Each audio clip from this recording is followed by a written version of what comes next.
Você pode abrir a sua Bíblia comigo, por favor, no livro de Atos, capítulo 20.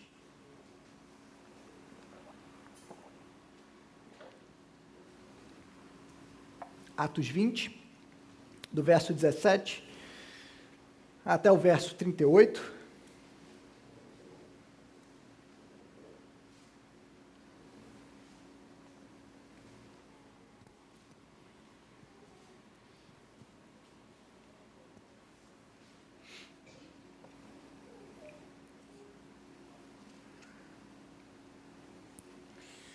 Você que encontrou, pode se colocar de pé, por favor, para nós lermos o texto de modo reverente.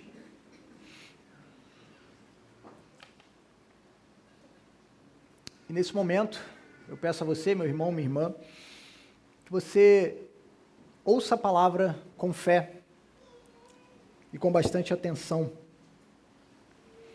Atos 20, a partir do verso 17, diz assim a palavra do Senhor. De Mileto, Paulo enviou uma mensagem a Éfeso, pedindo aos presbíteros da igreja que se encontrassem com ele. E quando chegaram, Paulo lhes disse: vocês sabem como me conduzi entre vocês em todo o tempo, desde o primeiro dia em que entrei na província da Ásia, servindo o Senhor com toda a humildade, com lágrimas e com as provações que me sobrevieram pelas ciladas dos judeus. Vocês sabem que jamais deixei de anunciar o que fosse proveitoso e de ensinar isso a vocês, publicamente e também de casa em casa, testemunhando tanto a judeus como a gregos o arrependimento para com Deus e a fé em nosso Senhor Jesus Cristo. E agora, impelido pelo Espírito, vou para Jerusalém, não sabendo o que ali vai me acontecer. É certo que o Espírito Santo, de cidade em cidade, me assegura que prisões e sofrimentos estão à minha espera. Porém, em nada considero a minha vida preciosa para mim mesmo, desde que eu complete a minha carreira e o ministério que recebi do Senhor Jesus, para testemunhar o Evangelho da graça de Deus. E agora, eu sei que todos vocês, em cujo meio passei pregando o reino, não mais verão o meu rosto. Portanto, no dia de hoje testifico diante de vocês que estou limpo do sangue de todos, porque jamais deixei de lhes anunciar todo o plano de Deus. Cuidem de vocês mesmos e de todo o rebanho, no qual o Espírito Santo os colocou como bispos para pastorearem a igreja de Deus, a qual ele comprou com o seu próprio sangue. Eu sei que depois da minha partida, aparecerão no meio de vocês lobos vorazes que não pouparão o rebanho. E até mesmo entre vocês se levantarão homens falando coisas pervertidas para arrastar os discípulos atrás de si. Portanto, vigiem, lembrando que durante 3 anos, noite e dia, não cessei de admoestar com lágrimas cada um de vocês. Agora, pois, eu os entrego aos cuidados de Deus e à palavra da sua graça, que tem poder para edificá-los e dar herança entre todos os que são santificados. De ninguém cobicei prata, nem ouro, nem roupas. Vocês mesmos sabem que estas minhas mãos serviram para o que era necessário a mim e aos que estavam comigo. Em tudo tenho mostrado a vocês que, trabalhando assim, é preciso socorrer os necessitados e lembrar das palavras do próprio Senhor Jesus: mais bem-aventurado é dar do que receber. Tendo dito isso, ajoelhando-se, Paulo orou com todos eles. Então houve grande pranto entre todos, e abraçando Paulo, o beijavam, entristecidos especialmente pela palavra que ele tinha dito, que não mais veriam o seu rosto. E eles o acompanharam até o navio. Curve a sua cabeça, vamos orar mais uma vez. Senhor, nosso pastor, o supremo pastor de nossas almas, rogamos a Ti que nos conduza aos pastos verdes da Tua palavra e alimente o Teu rebanho nessa noite. Em nome de Jesus. Amém. Pode se sentar, meu irmão?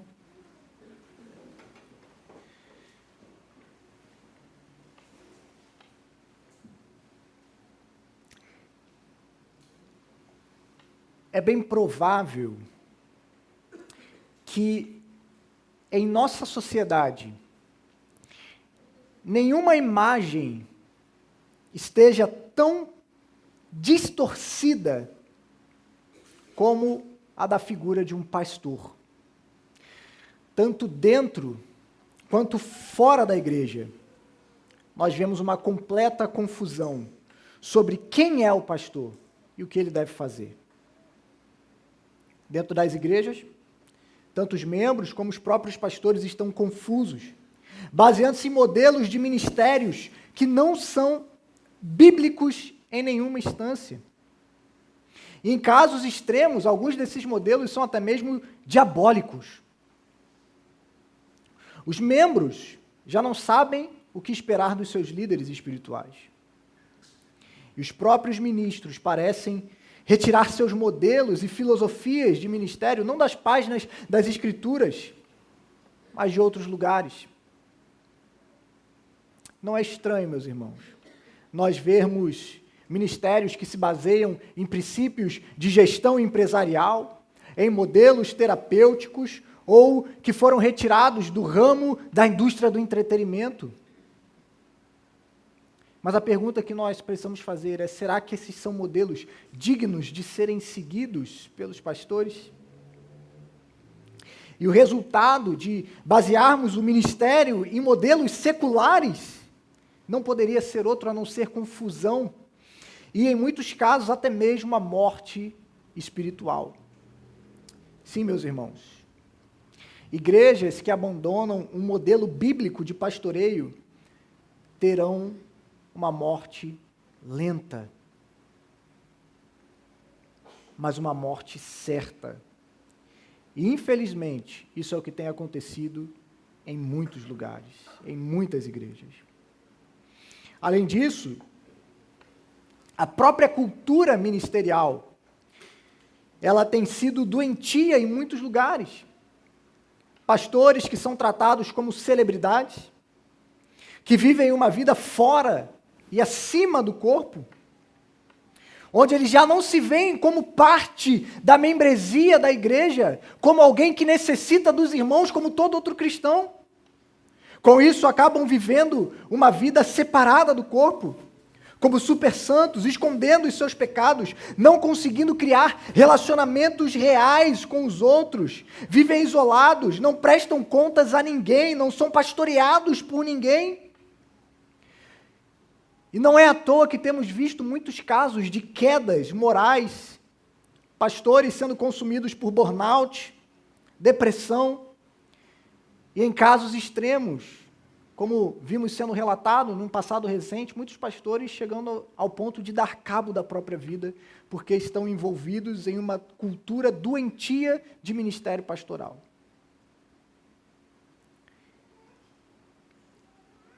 Mas pior do que isso, é o cenário quando nós olhamos para fora da igreja.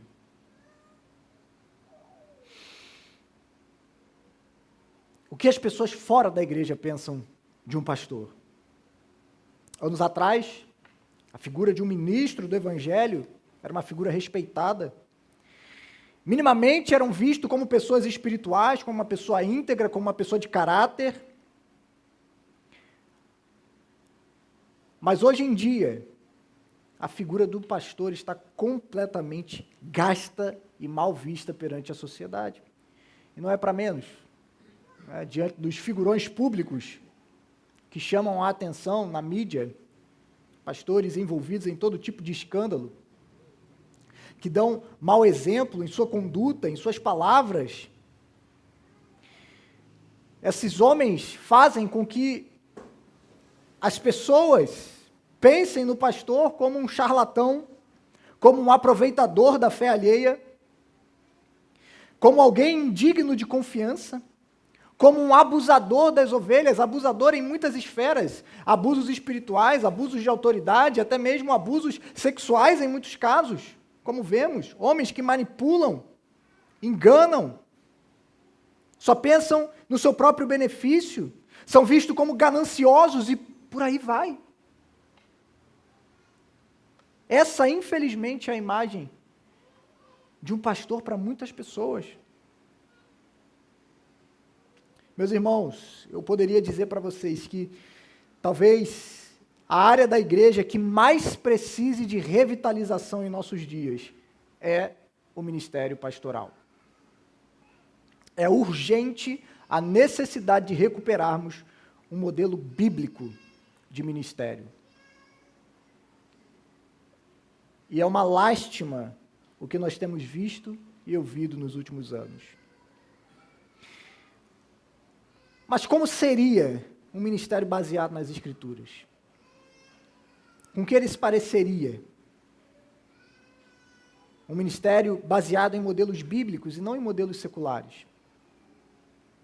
Várias passagens do Novo Testamento nos apresentam um retrato do que seria um ministro pastoral cristocêntrico, mas é bem provável que talvez a passagem que nos dê um retrato claro, uma imagem clara do que é um pastor e de qual é o trabalho de um pastor, é a que nós lemos nessa noite, em Atos capítulo 20, a partir do verso 17.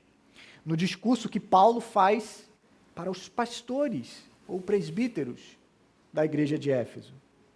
Ali um discurso de despedida, aonde Paulo chama os líderes daquela igreja e com um discurso tocante, ele se despede daqueles irmãos, indo rumo a Jerusalém, onde ele seria preso, então seria levado para Roma a fim de ser julgado. E é nessa passagem que eu gostaria de refletir com vocês sobre o que é o trabalho de um pastor. Imaginem a seguinte situação, meus irmãos. Imagine você olhando um porto na cidade de Mileto, cidade importante, aonde figuras importantes, como o próprio filósofo Tales de Mileto, uma figura importante aí na história da filosofia, viveu. E ali naquele porto, alguns navios estão saindo, você olha para um canto específico, você vê um homem discursando para uma pequena multidão, para um pequeno grupo. E daqui a pouco, você olha para essas pessoas e elas estão ajoelhadas, orando, clamando ao Senhor. E quando elas terminam de orar, essas pessoas estão aos prantos, chorando, abraçando um homem no seu meio. Extremamente entristecidos, porque já não veriam mais a face daquele homem. Esse é o quadro que nós temos aqui. Paulo, ele está finalizando uma das suas viagens missionárias, bastante convicto de que deveria ir para Jerusalém, ainda que houvesse sido predito pelo Espírito Santo a ele, e por profetas que chegaram até Paulo, de que ele sofreria quando chegasse em Jerusalém, que ele fosse preso. Paulo tinha certeza que era lá que ele deveria ir, e o Senhor havia dado a segurança de que estaria ao lado dele. E Paulo, com a sua convicção, ele não quis nem ir até a cidade de Éfeso, cidade a qual ele permaneceu durante um bom tempo, ensinando, instruindo, pregando o evangelho àqueles irmãos. Provavelmente Paulo não quis nem ir até a cidade de Éfeso, porque ele sabia que se ele fosse até lá, os irmãos o receberiam e seria mais difícil para ele partir. Por isso ele foi para a cidade de Mileto, e de lá ele mandou chamar os presbíteros de Éfeso, porque ele não queria perder tempo, tão convicto ele estava de seguir rumo a Jerusalém. E é nesse momento que Paulo chama os presbíteros daquela igreja, e ele começa a discursar para aqueles irmãos. No verso 18, Paulo começa o seu discurso. Aliás, no verso 17, nos é relatado que Paulo envia uma mensagem pedindo aos presbíteros da igreja que se encontrassem com ele. Aqui é um ponto importante que eu quero já tratar com vocês, meus irmãos. Inclusive, já adianto que no sábado nós vamos nos aprofundar mais sobre esse ponto. Mas aqui é algo importante que a gente precisa tratar. Em todo o Novo Testamento, há um padrão claro de liderança nas igrejas. A liderança na igreja, ela é plural. Nunca é a liderança de um homem só. E nós vemos isso aqui. Paulo manda chamar os presbíteros da igreja de Éfeso. Esse é o padrão em todo o Novo Testamento. Presbíteros no plural, em uma igreja no singular. A igreja no Novo Testamento, ela era liderada, era pastoreada sempre por mais de um presbítero. por mais de um pastor. A liderança sempre foi compartilhada. Esse é o testemunho do Novo Testamento. O pastor Phil Newton, inclusive, ele diz algo bastante interessante. É da natureza das seitas a liderança de um homem só. Especialmente aquela liderança de um homem só, onde ele não é questionado por ninguém, onde ele não presta contas para ninguém, onde ele toma a frente de tudo, ele toma as decisões sozinhos, ninguém pode contestá-lo, ninguém pode dizer o que ele está falando, todo mundo tem que aceitar e abaixar a cabeça para o que ele está dizendo. Esse definitivamente não é o modelo bíblico de liderança nas igrejas do Novo Testamento. O que nós vemos é sempre esse padrão, presbíteros no plural, em uma igreja no singular, é o padrão do Novo Testamento. E, meus irmãos, essa talvez seja uma das maiores necessidades da igreja brasileira em nossos tempos. A formação de pastores, e pastores fiéis e bíblicos. E pastores devem ser formados na igreja. Pastores devem ser formados na igreja. Segunda-feira passada estive numa reunião de pastores ali na igreja Jardim Botânico, Igreja Batista Jardim Botânico, o pastor Judy Clay, ele estava falando sobre isso. A maior necessidade das igrejas evangélicas no Brasil é a formação de pastores fiéis que preguem o evangelho, que anunciem a palavra de Deus. A gente vê essa realidade já aqui nessa página. Paulo, quando manda chamar a liderança da igreja, ele não chama um homem, ele chama os pastores daquela igreja, e aos pastores daquela igreja ele vai discursar. No sábado a gente vai se aprofundar um pouco mais sobre como é essa dinâmica, como isso funciona na vida da igreja, como que é uma liderança plural, os textos bíblicos que falam sobre isso. Então eu te convido já para estar no sábado com a gente, pensando um pouquinho mais sobre isso. Mas é interessante a gente olhar para o discurso de Paulo, porque ele se torna um paradigma para nós. Um paradigma do que é um ministério pastoral, bíblico e fiel. E a primeira coisa que nós notamos no discurso de Paulo é a disposição que um ministro, um pastor, deve ter para o evangelho. E a disposição, especialmente, para um tipo específico de sofrimento e um tipo de entrega.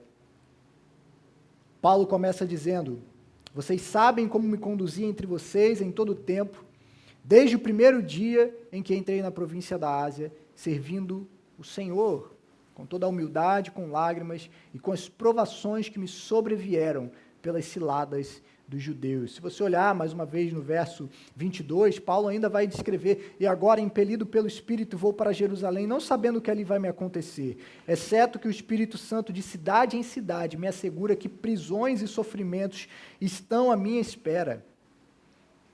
Paulo deixa claro que o ministério, ele não é algo glamuroso. Infelizmente, meus irmãos, nós temos vivido uma era em que, em muitos contextos, o ministério pastoral virou sinônimo de status e muitos ministros são vistos como celebridades. Uma figura muito distante do líder servo que deve caracterizar um ministro do Evangelho. A grande realidade, meus irmãos, é que quando encarado de forma bíblica, o ministério pastoral ele não é nem um pouco glamuroso. Nós devemos parar de nutrir uma visão romântica do ministério pastoral. É claro que sim, há muitas alegrias no ministério, alegrias que só são possíveis no ministério. Você ver uma pessoa chegando à fé, batizar pessoas, celebrar casamentos, isso são alegrias indizíveis, mas também há muita luta, há muita dor, há muito sofrimento.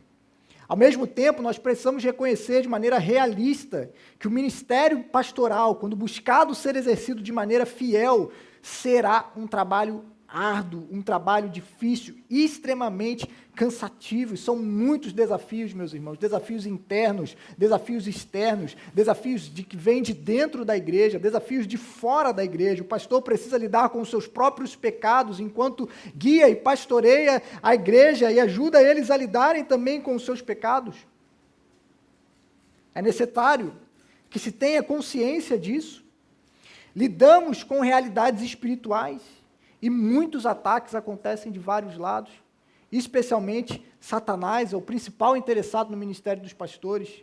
Por isso, meus irmãos, eu trago aqui a necessidade de que as congregações estejam em constante oração pelos seus pastores. Faço esse apelo a vocês, meus irmãos. Estejam em oração pelo ministério pastoral, pelo meu ministério, pelo ministério de pastores fiéis que vocês conhecem, porque esses homens passam por muitas dificuldades, e provavelmente dificuldades que vocês nunca saberão. E que muitas das vezes não parecerá, mas esteja orando pelos pastores que você conhece, porque são muitas as lutas no ministério.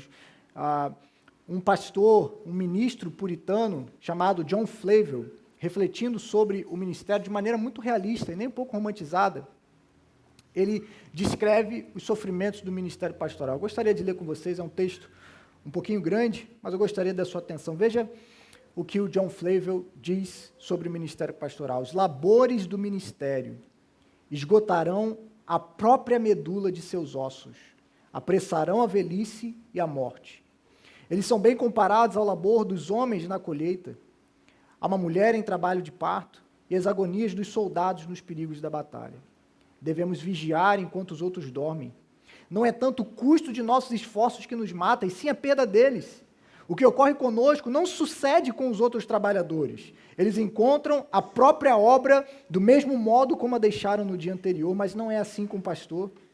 O pecado e Satanás desfazem quase tudo que realizamos. As impressões que causamos na alma do povo com o sermão desaparecem antes do próximo sermão. Quantas verdades temos que estudar? Quantas estratégias de Satanás e ministérios de corrupção para detectar? Quantos casos de consciência para resolver? Devemos lutar em defesa da verdade que pregamos, bem como estudá-las a ponto de desmaiar, anunciando-as até desfalecermos.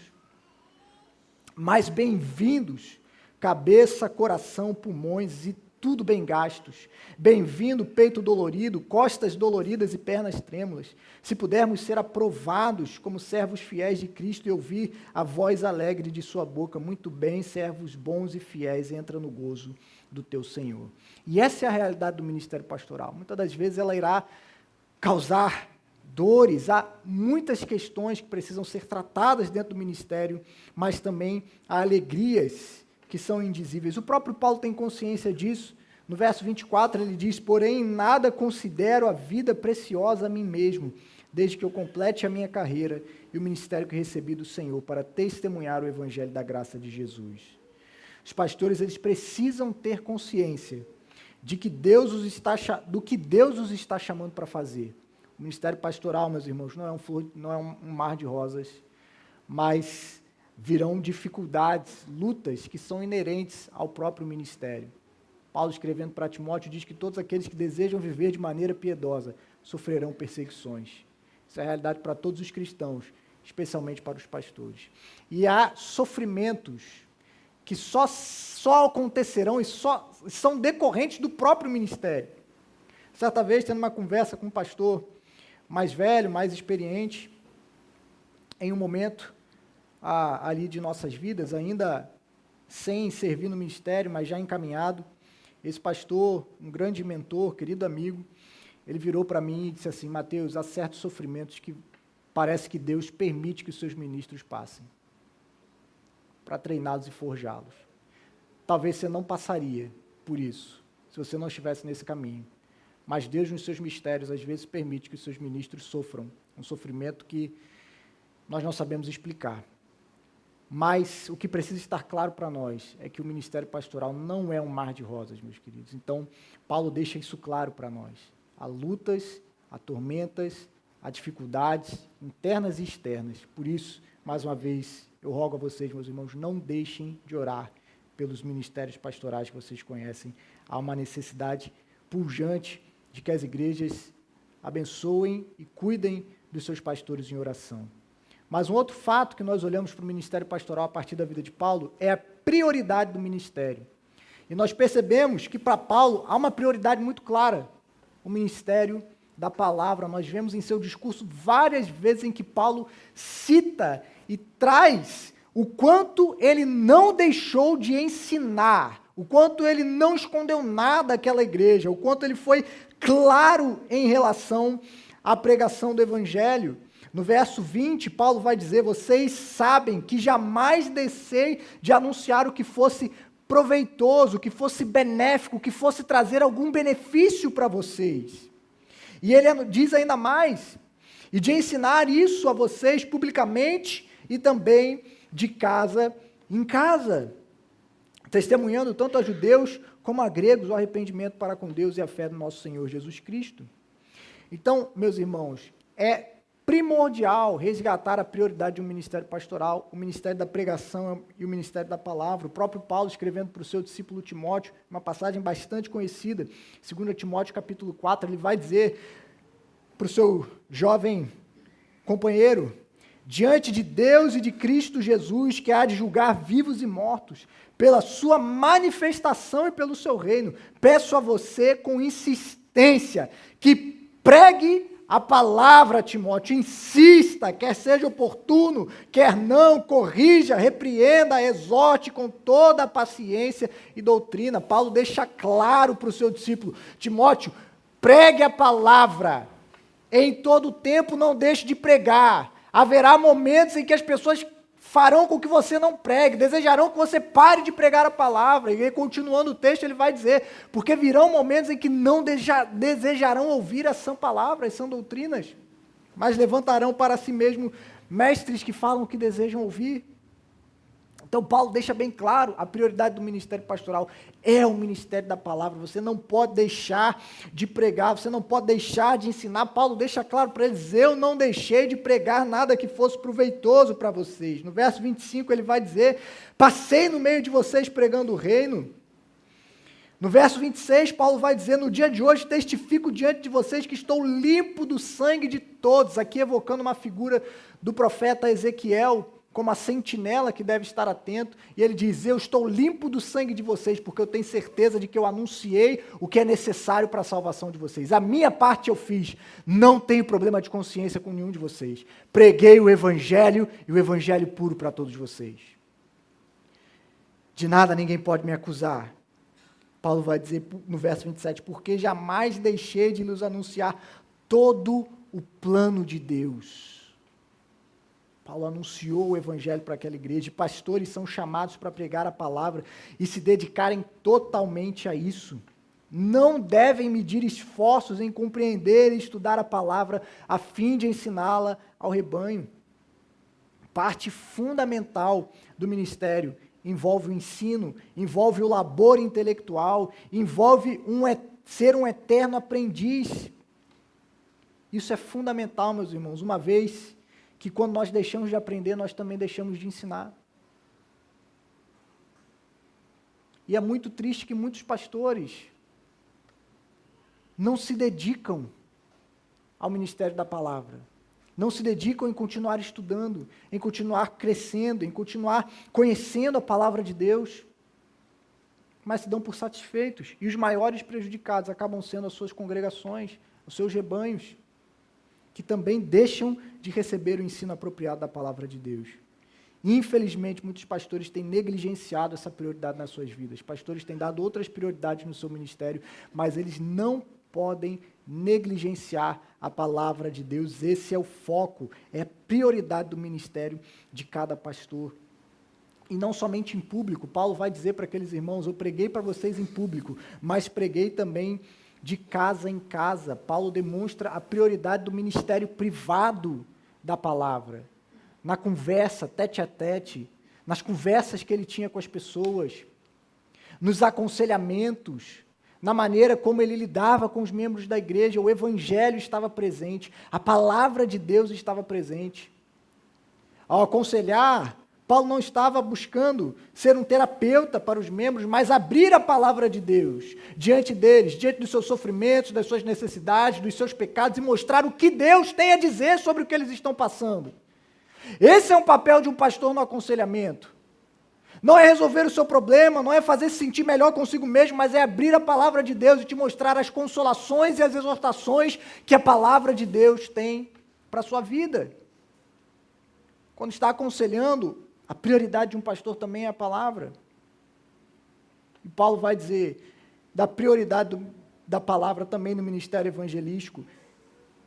Ainda no verso 20, ele vai dizer, testemunhando tanto a judeus, 21, na verdade, testemunhando tanto a judeus como a gregos o arrependimento para com Deus e a fé no nosso Senhor Jesus Cristo. Paulo também usava a palavra não só para ensinar a igreja, mas também para evangelizar os perdidos. Essa é a prioridade de um ministério pastoral, o ministério da palavra. E por fim, veja comigo no verso 32, Paulo entrega aquela igreja aos cuidados de Deus e da palavra, pois ele sabe que a parte da palavra a igreja não poderá ser edificada. Ele diz, agora, pois, os entrega aos cuidados de Deus e a palavra da sua graça, que tem poder de edificá-los e dar herança entre todos os que são santificados. Paulo reconhecia que, mesmo não estando presente, o que a igreja mais necessitaria era da palavra de Deus, a palavra que agora ele estava trazendo a esses presbíteros aos quais eles estavam discursando. Agora é com vocês. Vocês precisarão ensinar, continuar ensinando a palavra. Vocês precisarão continuar pregando o evangelho. Vocês precisarão continuar assumindo essa responsabilidade. Essa é a prioridade de um ministério pastoral. A prioridade da palavra. Mas não somente isso nós vemos em Paulo. Paulo também nos demonstra a respeito do próprio ministério pastoral e de cuidado com os membros da igreja. No verso 28, Paulo vai dizer, cuidem de vocês mesmos e de todo o rebanho, no qual o Espírito Santo os colocou como bispos, para pastorearem a igreja de Deus, a qual ele comprou com o seu próprio sangue. E é muito interessante, porque antes de dizer, pastoreiem o rebanho, cuidem do rebanho, Paulo vai dizer, cuidem de vocês mesmos. E aqui há um princípio importante. Vocês já viram, quem já andou de avião, já viu que as aeromoças, elas dão uma instrução, que em caso de turbulência, você primeiro deve colocar a máscara em você, para que você esteja apto para ajudar alguém do seu lado. Porque se você primeiro for tentar ajudar alguém que está do seu lado, você pode perder o ar, desmaiar, e tanto você quanto a pessoa que você estava tentando ajudar sofrerão grandes riscos. Então, Paulo está basicamente olhando para isso, está dizendo assim, os pastores precisam atentar à sua própria vida, especialmente à sua vida espiritual. Porque, meus irmãos, há uma realidade bem clara no ministério. Um pastor, ele só será útil para uma congregação se ele tiver um verdadeiro relacionamento com Cristo, se ele tiver uma verdadeira caminhada com Jesus. O próprio Paulo, escrevendo a Timóteo também, em sua primeira carta, ele vai dizer, cuide de você mesmo e da doutrina, continue nesses deveres, porque fazendo assim você salvará tanto a si mesmo, como aos que o ouvem. Então, um pastor precisa nutrir a vida com Deus, um pastor precisa nutrir o seu relacionamento com Deus, precisa conhecer a Jesus pessoalmente. E é por isso que no sermão da semana passada, os apóstolos falam sobre levantar os diáconos para servirem, para que eles possam se dedicar ao ensino da palavra e à oração. Pastores precisam ser homens que caminham com Cristo. Um importante ministro escocês, se eu não me engano, chamado Robert Murray McCheyne, ele disse uma frase bem interessante. Ele disse o seguinte, não são os grandes talentos que Deus abençoa, mas a grande semelhança com Jesus. Um ministro santo é uma arma terrível nas mãos de Deus. O que McCheyne estava dizendo era que a maior necessidade da futura congregação de um homem é a sua própria comunhão com Deus.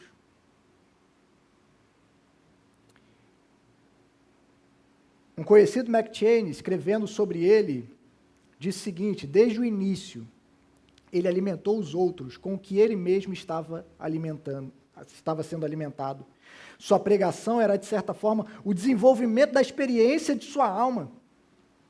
Era uma entrega da vida interior. Ele gostava de sair dos pastos onde o chefe dos pastores o havia encontrado para conduzir o rebanho confiado aos seus cuidados para os locais onde ele mesmo encontrava alimento. Veja a importância de que um pastor nutra uma vida espiritual com Cristo. Porque se ele não conhecer a Cristo, ele não será capaz de conduzir outras pessoas até Jesus. pastores devem lutar, inclusive, contra a tendência de se tornarem meros profissionais ministeriais. John Piper tem um excelente livro sobre isso, chamado Irmãos, Nós Não Somos Profissionais. E essa é uma das maiores tentações do ministério em nossos dias. Profissionalizarmos a coisa, profissionalizarmos o cuidado pastoral. Nos tornarmos aquelas pessoas que são boas em dizer o que os outros devem fazer, mas que não praticam o que pregam. O papel de pastores é mais parecido com o de profetas do que de profissionais. Richard Baxter, pastor puritano também, um excelente livro sobre ministério pastoral, chamado O Pastor Aprovado. Ele disse o seguinte para os pastores, alertando eles, para que não desfizessem com suas vidas o que diziam com suas línguas, e para que eles mesmos não se tornassem o maior obstáculo para os seus ministérios. Meus irmãos, esse é um dos grandes desafios do ministério pastoral, cuidar do seu próprio relacionamento com Cristo, porque a partir do momento que um pastor negligencia o seu relacionamento com Jesus, ele não terá nada para entregar para uma igreja. Absolutamente nada. Serão apenas palavras vazias. Então, por mais que ao nutrir a sua vida espiritual, um pastor esteja fazendo um bem para si mesmo, ele também estará fazendo um bem para a sua congregação. E após estar apto, ter um relacionamento com Cristo, Paulo diz, cuide então de todo o rebanho, ao qual o Espírito Santo vos conduziu, bispos para pastorearem.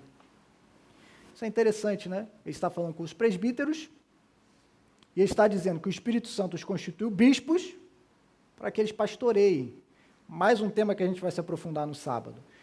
Presbítero, pastor e bispo no Novo Testamento são palavras intercambiáveis, não dizem respeito a três figuras diferentes, está falando sobre uma mesma pessoa, um mesmo ofício na igreja. Esse texto deixa isso claro para nós. A única diferença é que a ideia de presbítero ou de ancião é uma palavra que aponta para o caráter que um pastor deve ter, de alguém maduro, de alguém que conheça a fé. A ideia de bispo traz a ideia de um supervisor, alguém que supervisiona a igreja, alguém que assume uma função de liderança espiritual na igreja, e a palavra pastor enfatiza o próprio ministério de cuidado pastoral. Mas Paulo está dizendo sobre a necessidade de que esses homens cuidem do rebanho. E pastorear exige um envolvimento com esse rebanho. O pastor, ele precisa ter cheiro de ovelha. Ele precisa conhecer suas necessidades e precisa ministrar a essas necessidades. Há ovelhas que estão feridas, há ovelhas que estão desacreditadas, há ovelhas que estão cínicas, há ovelhas teimosas. O pastor precisa conhecer suas ovelhas e ministrar a cada uma das suas necessidades. E, sem dúvidas, esse é um trabalho exigente, meus irmãos. E aqui, mais uma vez, essa, inclusive, é uma das necessidades para que se tenha uma pluralidade de presbíteros na igreja. Porque um homem só não é capaz de lidar com todas as necessidades de uma igreja. O pastoreio e a supervisão do rebanho, eles serão mais efetivos quando o ministério é compartilhado por mais de um homem. Além disso, a igreja ela passa a ser melhor servida devido aos dons desse homem. Uma pessoa só é limitada, mas um grupo de pastores se complementam nos seus dons e nos seus talentos. Um prega melhor, o outro aconselha melhor, um lidera bem, o outro sabe gerir conflitos, e nisso a igreja é melhor servida. O corpo de Cristo é melhor servido e cuidado. E o que Paulo deixa claro para nós é que os pastores também precisam exercer esse ministério em total dependência do Espírito Santo. Como ele diz, é o próprio Espírito que os separou e que os capacita a servirem. E ainda no verso 28, sobre o cuidado pastoral, Paulo diz algo que todo pastor deveria tremer diante dessa realidade. Paulo diz assim: cuidem de vocês mesmos, de todo o rebanho no qual o Espírito Santo os colocou como bicho, para pastorearem a igreja de Deus, a qual ele comprou com o seu próprio sangue. Qualquer pastor ou qualquer candidato ao ministério pastoral deveria tremer diante dessa realidade, diante da realidade de que a igreja não pertence a eles e que eles prestarão conta de como eles cuidaram de cada alma. O autor de Hebreus, capítulo 13, verso 17, escrevendo à igreja, vai dizer o seguinte: obedeçam aos seus líderes e sejam submissos a eles, pois zelam pela alma de vocês como quem deve prestar contas. Os pastores prestarão contas sobre a vida de cada uma das ovelhas que Deus tem colocado debaixo do cuidado deles. Se eu não me engano, foi Spurgeon que certa vez disse para um pastor que foi conversar com ele, estava reclamando sobre o tamanho da sua congregação, a congregação não crescia, e Spurgeon consolou aquele irmão dizendo: meu irmão, no dia que você tiver prestar contas a Jesus, você vai agradecer de você ter tido poucas ovelhas sob o seu cuidado. Então é uma realidade importante. A igreja não pertence aos pastores, pertence a Jesus. E ele pedirá contas. Como é que você cuidou do meu rebanho? Por que você não alimentou a ovelha que estava com fome? Por que você não fez um curativo na que estava ferida? Por que você não foi atrás da que estava perdida? Jesus pedirá contas. Vocês lembram de Pedro no final do Evangelho de João? Quando Jesus está restaurando o ministério de Pedro, ele diz para o seu apóstolo: Pedro, você me ama? Pedro diz: Senhor, tu sabes que eu te amo. E a palavra de Jesus para Pedro é: então apacenta as minhas ovelhas. Essa passagem é muito importante para o ministério pastoral, inclusive porque Jesus está ensinando para nós uma coisa muito importante. Para pastorear as ovelhas de Jesus é preciso amar a Jesus primeiro. É impossível amar as ovelhas de Jesus sem amar a Jesus antes. Por isso Jesus está perguntando para Pedro: Pedro, você me ama? Pedro diz: o senhor sabe que eu amo. Ele diz: então você está apto, Pedro, para pastorear as minhas ovelhas. Mas isso é importante, as ovelhas pertencem a Jesus e todo pastor deveria tremer diante dessa realidade. Já caminhando para o final, a outra coisa que Paulo nos mostra sobre a realidade do ministério pastoral bíblico: o pastor ele deve proteger o rebanho. Os versos 29 a 31, Paulo vai dizer: eu sei que depois da minha partida aparecerão no meio de vocês lobos vorazes que não pouparão o rebanho, e que até mesmo entre vocês se levantarão homens falando coisas pervertidas para arrastar os discípulos atrás de si. Portanto, vigiem, lembrando que durante 3 anos, noite e dia, não cessei de admoestar com lágrimas cada um de vocês.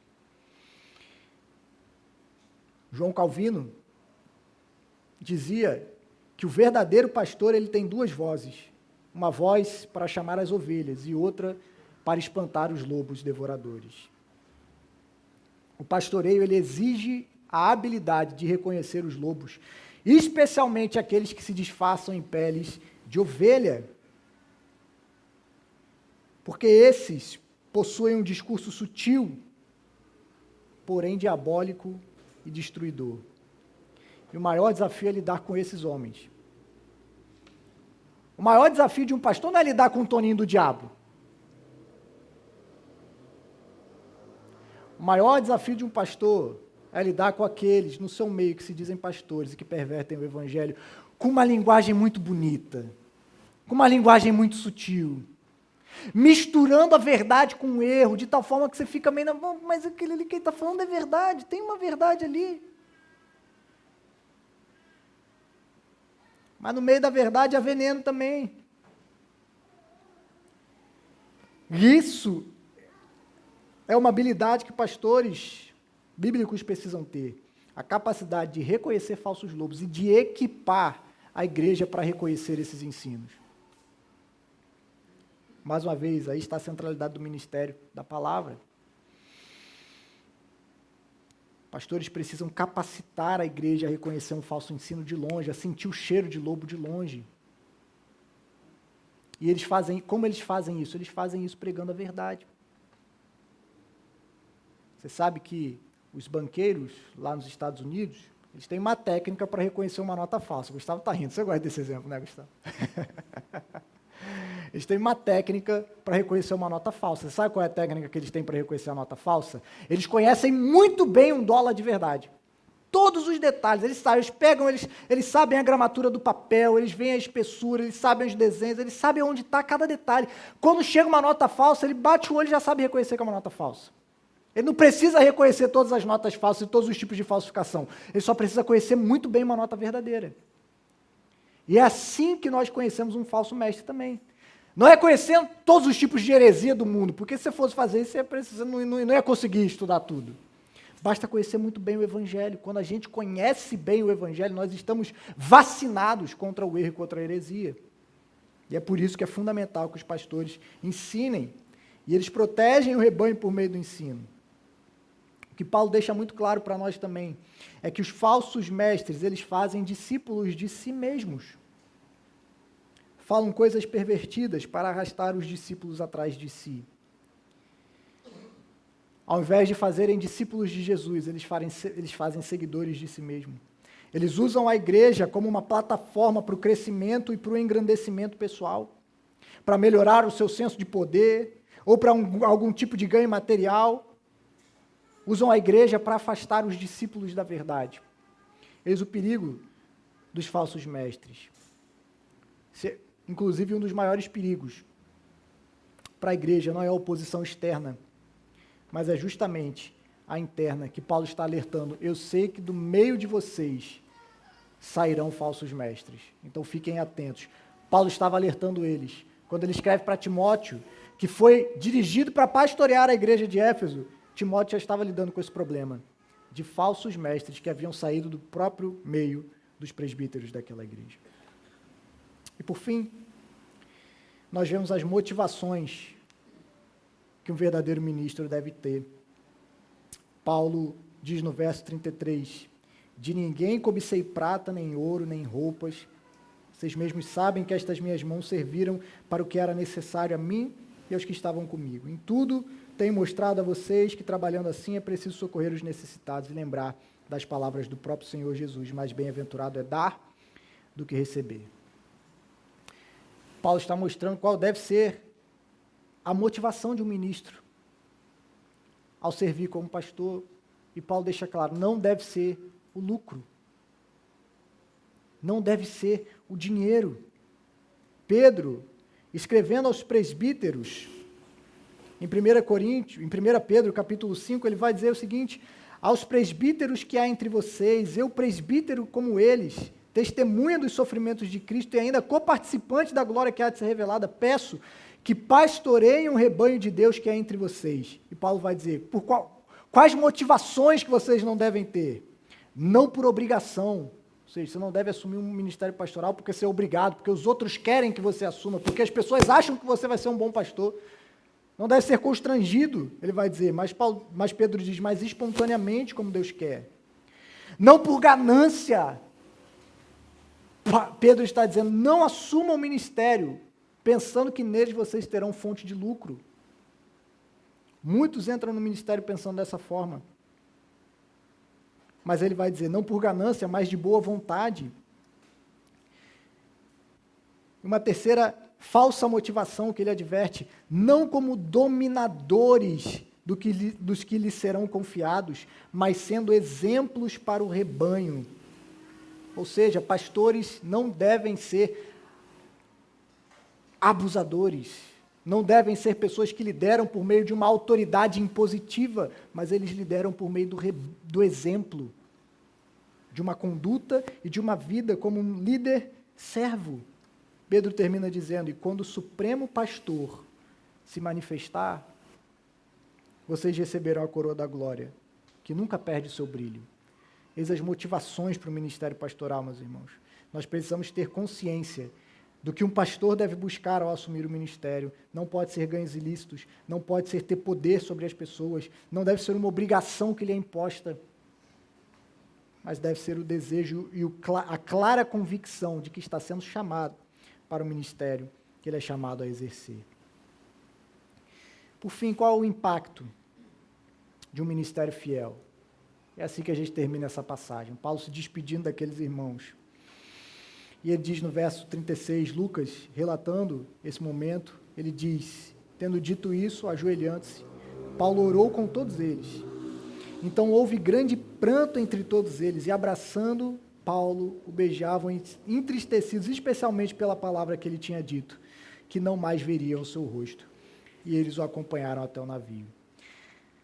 Conclusão dessa mensagem, meus irmãos, é que pastores são importantes. Seus ministérios deixarão marcas profundas nas suas ovelhas, para o bem ou para o mal. Isso é uma realidade. Quantas ovelhas têm sido maltratadas, feridas, abusadas por pastores maus e têm sido afastadas do verdadeiro evangelho, do convívio da igreja, porque já não conseguem mais confiar, porque já não conseguem mais acreditar, porque já não conseguem mais olhar para a figura pastoral como alguém que é digno de confiança, como alguém que se importa, que cuida, que quer o seu bem. Mas também quantos exemplos nós poderíamos dar de pessoas que foram profundamente marcadas positivamente? Talvez você tenha um exemplo de um pastor que cuidou de você, que caminhou com você, que esteve ao seu lado em momentos difíceis, que orou por você e que marcou a sua vida profundamente. Pastores deixarão marcas. Nós olhamos para Paulo e nós vemos o quão querido ele era por aquela congregação. Quando Paulo falou, vocês não verão mais o meu rosto, os irmãos não se aguentaram. E de lágrimas choraram pela ausência do seu mestre. Meus irmãos, eu digo a vocês, esse é o meu alvo de ministério. Não que eu esteja perto disso, mas é que o modelo que eu busco seguir. Peço a vocês, orem pela minha vida e pelo meu ministério, para que o Senhor me capacite a cumpri-lo. Ore pela vida e pelos ministérios que o Senhor levantará. Ore pelos pastores que serão formados em nossa igreja. Ore pelo ministério pastoral de homens que você conhece e que sabem que são ministros fiéis. Ore para que eles tenham fidelidade, para que eles tenham integridade, coragem, para que eles sejam renovados no exercício do ministério. Orem para que o Senhor supra as necessidades deles, de suas famílias, esposas e filhos, que muitas das vezes também sofrerão os desafios do ministério pastoral, tendo que dividir o seu marido, o tempo da família, vendo um pai que às vezes não vai poder estar presente em casa porque está socorrendo outras pessoas. A família pastoral também precisa da oração de vocês, do cuidado da igreja. Ore também, meus irmãos, um dos motivos pelo qual nós estamos fazendo essa série de sermões é porque nós desejamos ser uma igreja que forma os seus pastores. Então eu digo a vocês, estejam orando, meus irmãos, pelo processo de formação ministerial que nós vamos iniciar em nossa igreja. Ore para que Deus envie trabalhadores, como o próprio Jesus pede para que a gente ore. Peça ao dono da seara para que envie trabalhadores. Então esteja orando, meus irmãos, por esse trabalho. Esteja orando pela formação de presbíteros na nossa igreja. Que a gente tenha a alegria de ver Deus levantando homens em nosso meio. Homens fiéis, homens íntegros, homens que amam a Jesus e amam a igreja, homens que servirão como pastores aqui na nossa comunidade, homens que serão enviados para auxiliar trabalhos em outras igrejas, homens que serão enviados como missionários, como plantadores, mas ore por esses homens, ore, incentiva, invista na vida desses homens, para que eles possam exercer fielmente o ministério de cuidado, de pastoreio da igreja. Ore, meus irmãos, porque, infelizmente, como eu falei no início, o que a igreja evangélica brasileira mais necessita em nossos tempos são de pastores fiéis, pastores que pastoreiam seguindo o exemplo de Cristo.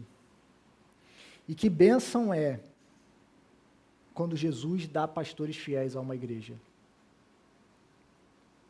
Pastores que lideram pelo ensino e pela palavra. Pastores que amam, que se sacrificam, que se entregam, que cuidam. Nós oramos para que Deus levante pastores assim na nossa igreja. Nós oramos para que Deus levante homens desejosos de servir. E nós Esperamos, meus irmãos, que vocês também orem por isso e que vocês se alegrem quando Deus levantar em nosso meio, homens que liderarão, que ensinarão, que pregarão, que amarão ao rebanho, dando o exemplo de uma vida piedosa, caminhando lado a lado, servindo. Orem para que Deus nos dê o privilégio de ver a igreja sendo pastoreada, não com modelos seculares, mas com um modelo bíblico do que é ser um pastor que está debaixo do supremo pastor de nossas almas, o Senhor Jesus Cristo. Que Deus nos ajude. Vamos nos colocar de pé. Quero orar.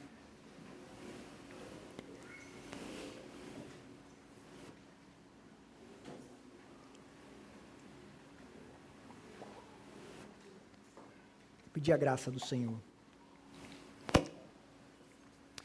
Deus, nós queremos rogar a Ti, Pai, nesse momento, porque infelizmente temos visto em nossa nação, e não só no Brasil, mas no mundo todo, que a imagem do ministério pastoral está muito desgastada, distorcida e há muita confusão. Muitas igrejas não sabem mais o que esperar de seus pastores, muitos pastores não sabem mais como liderar e pastorear, seguindo o exemplo de Cristo e os modelos bíblicos. Enquanto isso, testemunho de falsos mestres tem maculado, Senhor, o sagrado ministério da palavra e do pastoreio que o Senhor tem levantado homens ao longo de anos para servirem, liderando e cuidando das igrejas. Mas a nossa oração, Pai, é para que o Senhor traga um verdadeiro avivamento em ministérios pastorais. Não só aqui na CBI, mas em nossa cidade, sim. Em cada igreja da cidade de Itaboraí, que o Senhor reavive, revitalize os ministérios pastorais, levando homens a pregarem a palavra de Deus de maneira fiel, a pastorearem com amor e com cuidado e com zelo o povo de Cristo, protegendo o rebanho dos falsos ensinos, guardando, Senhor, a palavra da verdade e anunciando o Evangelho de Cristo Jesus. Que o Senhor nos dê a graça de ver um avivamento, Deus, nos ministérios pastorais, em nossa cidade, no Rio de Janeiro, no Brasil, Senhor. Verdadeiros homens de Deus que se levantem para pregar a palavra, imitando a Jesus Cristo, fazendo não discípulos de si mesmos, mas discípulos de Cristo. Que o Senhor nos dê a alegria de vermos ministérios pastorais dessa forma. Que o Senhor nos dê a alegria de vermos pastores sendo levantados em nossa igreja, Senhor. Que o Senhor levante e que o Senhor nos ajude a identificar aqueles que o Senhor está levantando para treiná-los, capacitá-los, discipulá-los, para que venham a se tornar homens fiéis que pregarão a palavra de Deus em lugares que nós nunca poderemos estar, especialmente após a nossa morte, Senhor. Que o Senhor abençoe a CBI com pastores fiéis, Deus. Que o Senhor abençoe a nossa igreja com pastores dignos de confiança e com membros capazes de confiar em seus líderes. E que possamos ver o seu corpo sendo edificado de acordo com a tua vontade, para a glória do teu nome, Pai. Eis a nossa oração e que, acima de tudo, o Senhor seja glorificado, Pai. Eis o nosso desejo e eis a nossa oração. Em nome de Cristo é que nós oramos. Amém e amém.